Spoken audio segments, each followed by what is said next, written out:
My alma mater started classes back up a couple of weeks ago, and it has me really nostalgic and missing college.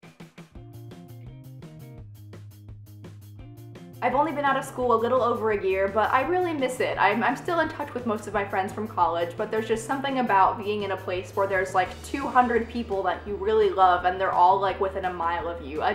I miss that feeling. And I also miss it because college was one of the most important times for me as a queer person to come into my identity. So high school was kind of boring and super straight, much straighter than I would have liked it to be. And college, you know, I got to college and said, I'm gonna get here and I'm gonna be a new person and I'm gonna pretend that I have always been out. So I did that. So from then on, I pretended that I had always been out and this had always been who I was, and people thought that I was confident even though I really wasn't at all. So really, faking it until you make it works. So with all that in mind, I want to go over some of the things about queerness, my queerness, queer life in general, that college taught me. Yes, a lot of the most important learning about queer identity comes from outside the classroom, but that does not mean that you can't learn a ton of stuff in the classroom. I double majored in gender studies, and it was one of the best decisions I ever made in college. I learned about LGBT history because there actually was a class about it, and feminism, and transnational perspectives, and intersections of race, and poverty, and class, and gender identity, and sexual orientation, and all this stuff that I had never learned in high school. If you check other departments though, there's a good chance there's gonna be some neat intersectional stuff happening. Philosophy of gender happens a lot of times, psychology, English classes, history, they're everywhere, so just look hard and you will find queer stuff in the curriculum that you didn't know was there. Student-run LGBT groups can be the coolest thing ever. They will welcome you with open arms, they will ask your pronouns right away, they will go to Pride with you, they will invite you to cool events, they will recognize the moments that matter to you, they will sometimes give you free food. If you have one, I highly recommend going to the first couple of meetings, see if you like it, there's a good chance you'll make friends there. And if your school doesn't have one, then start one. And if you face pushback on it, then that's another thing that we can talk about later, but there are ways around it.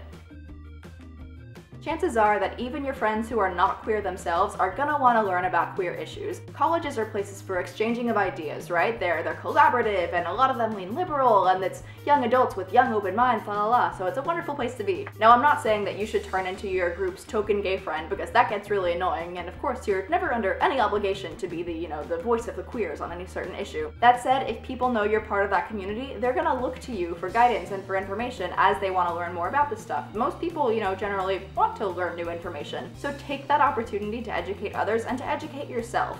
So many things that I've learned about queer issues are things that people asked me about and I didn't know the answer, so I just looked it up and then we talked about it. And like, yes, they could have Googled it themselves, but I was happy to do it because I learned something in the process. Open your arms to opportunity and to people and to knowledge and education, because it's the best thing ever. God, I miss college.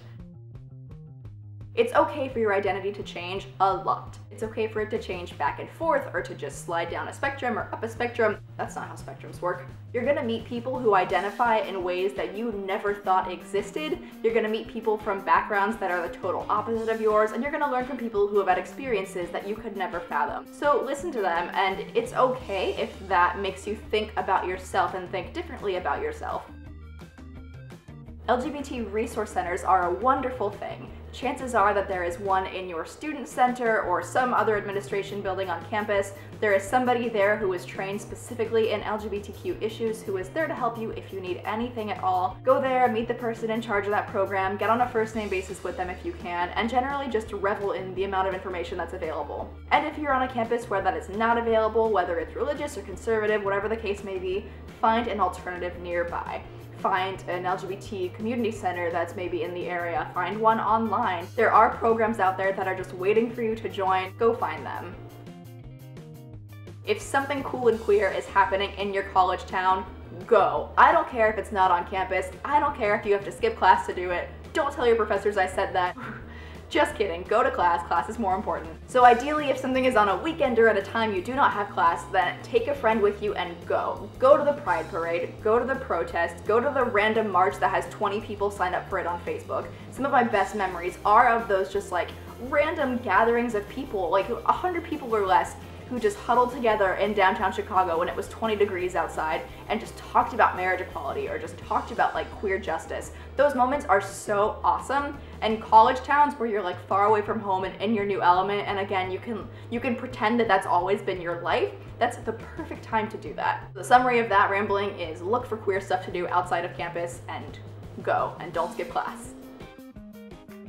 If you can, queer your major. And what I mean by that, if you've never used queer as a verb, is to like take something that's heteronormative or otherwise just like not, not queer in any way, and just saturate it with queer stuff until it can't possibly handle it anymore and it just like bursts with like rainbows. A lot of my classes had really open assignments, especially like the journalism and English classes and lit classes, things like that. The final paper would be like write 10 pages about whatever you want, just adhere to these guidelines. So write your paper about marriage equality, write your paper about AIDS, write your paper about trans incarceration, write your paper about stuff that matters, because it's gonna make you do research and learn more about it. It's gonna be something that you can bring up in discussion section to get your peers thinking about it, and honestly, it's gonna be better if you care about it. I promise it's a lot more fun to be working on your thesis 3 days before it's due if it's about pride parades. True story.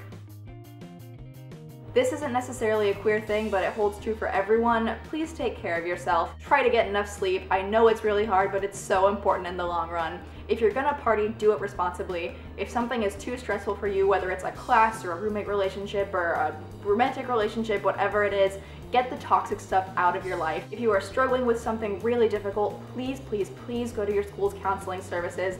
A lot of times they'll give you the first couple of sessions for free. It is so worth it, even if you're not struggling with anything, just to go like check in and make sure everything's okay. College doesn't have to be the best 4 years of your life. That's something that Hollywood made up. But it does have the potential to be really, really awesome. So just get rid of all the stuff that's holding you down and fly free as the collegiate that you were meant to be. That's all I can think of for now. If you want to hear more about my crazy college queer days, and by crazy I mean I didn't ever party and I watched a lot of TV, then let me know in the comments. I also recently started a Patreon page, so if you're interested in supporting the work that I do every day on Tumblr and as often as I can on YouTube, please check that out. The link is below. Thank you so much for watching this video. If you are in college or on your way to college, I hope you have a wonderful queer time. And if you did college already and you miss it like I do, then please tweet me your nostalgic memories and we can cry together over the internet. Subscribe to me on YouTube for more videos like this, and I will see you next time.